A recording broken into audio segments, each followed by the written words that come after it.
कि ओवैसी इलेक्शन लड़ता है तो बीजेपी को फायदा हो जाता है। ये कहानी सिर्फ एक चुनावी बयान की नहीं है, बल्कि उस बहस की है जो भारतीय राजनीति में लंबे समय से चल रही है। प्रतिनिधित्व, नेतृत्व और आरोप प्रत्यारोप की राजनीति। पश्चिम बंगाल विधानसभा चुनाव के माहौल के बीच असदुद्दीन ओवैसी ने अपने ऊपर लगने वाले सबसे बड़े आरोप का जवाब देते हुए एक ऐसा बयान दिया जिसने सियासी गलियारों में हलचल पैदा कर दी। अक्सर उन पर यह आरोप लगाया गया कि जहां भी उनकी पार्टी चुनाव लड़ती है वहां भारतीय जनता पार्टी को फायदा होता है। इसी आरोप को सीधे चुनौती देते हुए ओवैसी ने एक अलग ही अंदाज में जवाब दिया। उन्होंने कहा कि अगर सच में उनकी पार्टी इतनी बड़ी फैक्टर है तो जरा आंकड़ों पर नजर डालिए। बंगाल में कुल 294 सीटें हैं, जिसमें कांग्रेस, टीएमसी और लेफ्ट जैसे बड़े दल सैकड़ों सीटों पर चुनाव लड़ रहे हैं, जबकि उनकी पार्टी सिर्फ 11 सीटों पर मैदान में। सवाल उठता है कि क्या वाकई ही 11 सीटों पर चुनाव लड़ने वाली पार्टी पूरे राज्य के चुनावी नतीजे को प्रभावित कर सकती है?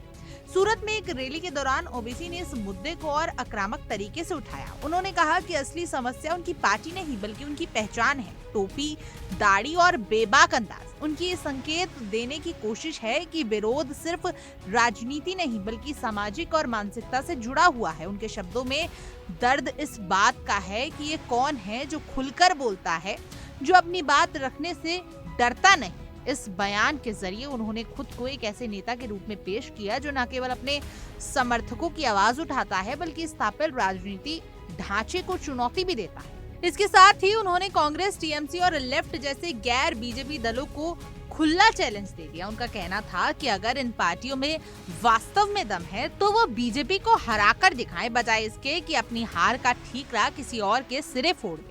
उन्होंने तंज कसते हुए कहा कि 11 सीटों को छोड़ दीजिए, आप 270 सीट पर जीत हासिल कर लीजिए, फिर बात कीजिए। ये बयान सिर्फ एक चुनौती नहीं बल्कि उन राजनीतिक दलों पर सवाल भी था जो लंबे समय से खुद को भाजपा के मुख्य विरोधी के रूप में पेश करते आए हैं। ओबीसी का ये रुख केवल चुनावी राजनीति तक सीमित नहीं था, बल्कि इसके पीछे एक बड़ा सामाजिक और राजनीतिक संदेश भी था। उन्होंने ये मुद्दा उठाया कि देश में अलग अलग समुदायों के पास अपना नेतृत्व है। ओबीसी, दलित और अन्य वर्गों के नेता सामने आए, लेकिन जब मुस्लिम समुदाय की बात आती है तो उनके नेतृत्व को स्वीकार करने में हिचकिचाहट दिखाई देती है। उन्होंने आरोप लगाया कि कुछ ताकतें नहीं चाहती कि मुस्लिम समाज का स्वतंत्र राजनीतिक नेतृत्व विकसित हो। ये बयान उनके उस लंबे अभियान का हिस्सा माना जा रहा है जिसमें वो मुस्लिम समुदाय को राजनीतिक रूप से संगठित और आत्मनिर्भर बनाने की बात करते हैं। उन्होंने अपने भाषण में ये भी दोहराया कि किसी भी लोकतंत्र में हर समुदाय को अपनी आवाज उठाने और अपना प्रतिनिधि चुनने का अधिकार है। अगर कोई समुदाय अपने मुद्दे को लेकर खुद नेतृत्व तैयार करना चाहता है तो उसे रोकना लोकतांत्रिक मूल्यों के खिलाफ है। इसी संदर्भ में उन्होंने अपने समर्थकों से अपील की कि वे अपनी राजनीतिक ताकत को पहचानें और उसे मजबूत करें। उन्होंने पतंग चुनाव चिन्ह का जिक्र करते हुए लोगों से इसे समर्थन देने की बात कही जो उनकी पार्टी की पहचान है। इस पूरे बयान में एक तरफ जहां आक्रामकता थी, वहीं दूसरी तरफ एक राजनीतिक संदेश भी छिपा था। ओबीसी ये दिखाना चाहते थे कि उनकी पार्टी भले ही सीटों के हिसाब से छोटी हो, लेकिन उसका प्रभाव और उसकी आवाज नजरअंदाज नहीं की जा सकती। उन्होंने ये भी स्पष्ट करने की कोशिश की कि हर चुनावी हार या जीत के लिए उन्हें जिम्मेदार ठहराना एक आसान बहाना है, जबकि असली मुद्दा और रणनीतियों पर चर्चा से बचने का तरीका भी।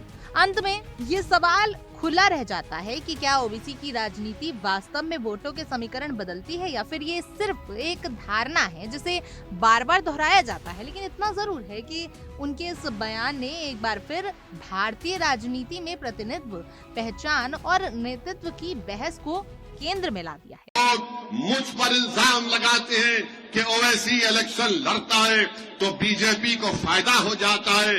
अरे बंगाल में जाकर देखो, 294 सीट पर कांग्रेस लड़ रही है, 294 सीट पर कांग्रेस लड़ रही है, टीएमसी लड़ रही है, 250 सीट पर लेफ्ट फ्रंट लड़ रहे हैं और ओवैसी की पार्टी 11 सीट पर लड़ रही है, तो सबके पेट में दर्द शुरू हो जाता है। 294 सीट पर कांग्रेस लड़ती है, लेफ्ट फ्रंट 250 सीट पर लड़ता है, टीएमसी 294 लड़ती है, बीजेपी भी 294 लड़ती है, और सबको दर्द क्या है कि ये आखिर कौन है जिसके सर पे टोपी है, चेहरे पे दाढ़ी है, जिसकी जबान तेज तलवार की तरह चलती है, ये 11 सीट पर लड़ता है। तो इनको दर्द शुरू हो जाता है, इनको लगता है बीजेपी जीत जाती है। अरे 11 को छोड़ो, 270 पर तुम जीत जाओ और बीजेपी को हरा दो, तुम में दम है तो बताओ मुझे।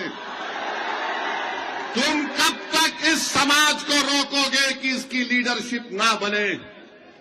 मजलिस से डर इसीलिए है कि सबकी लीडरशिप होती है, पटेल समाज की लीडरशिप होती है, ओबीसी समाज की लीडरशिप होती है, दलितों में बास तबकात की लीडरशिप होती है।